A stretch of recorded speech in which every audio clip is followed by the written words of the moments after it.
Okay, two most important tools, a large flathead and a small pocket flathead screwdriver.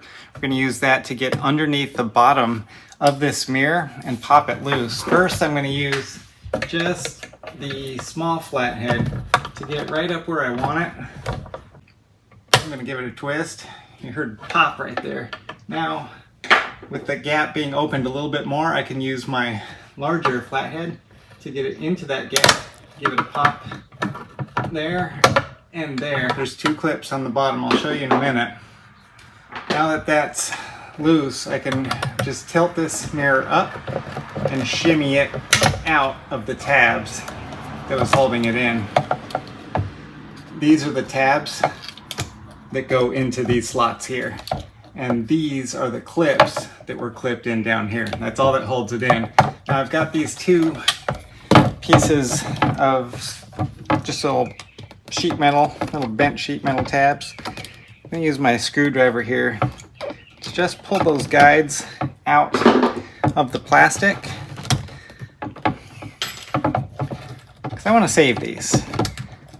They're helpful to align the mirror, the new mirror, back in where it goes. So we'll keep those.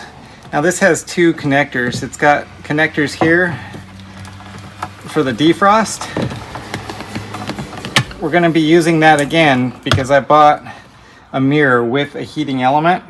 So that's these wires here. But this wire, this is our problem child. This is that auto darkening feature of the mirror that went bad.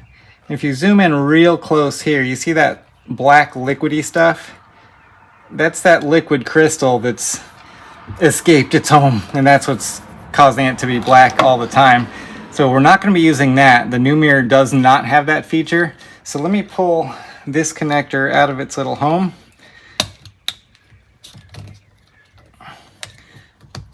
I don't think Lexus or Toyota meant for this to ever come apart, so it's not real easy to do. There you go. Then I'm going to just kind of shove this connector back in with the rest of the wires. This is a right side mirror. This would not fit on the other side. I've got these two connectors here for my heated mirror function, and they just go in any direction. Doesn't matter which way they go. The heater doesn't care. All right, remember these sheet metal tabs? These go right into here on the new mirror, just like they came out of the old one. They get pushed right in until they stop, and that's going to help us guide the glass into its new home. I'm going to use some silicone grease. They call it dielectric grease, but it's made out of silicone. And the reason why you want that is because it is not petroleum based. This will not harm plastics like an axle bearing grease or some other kind of petroleum product. So I'm just putting it on the two bottom clips on the glass, or on the glass housing, and then also where that glass goes here.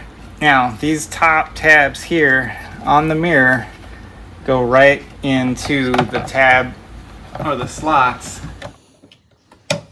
on the mirror housing. You know when it's in there when you hear it click, and both sides are just kind of stuck, and now the mirror's in this position. So we're ready to kind of wiggle it down. Those metal pieces are right here. They're going to guide you in.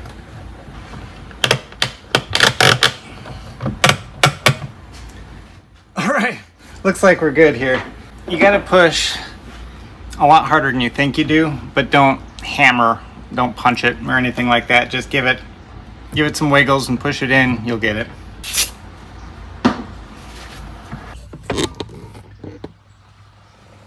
All right, have a look. And those mirrors, fantastic. Hey, if you're a do-it-yourselfer and you've got an RX330, I've got a complete playlist right over here, and that's going to show you all of the repairs and maintenance that I've done to this car. You can start watching that, and I will see you there.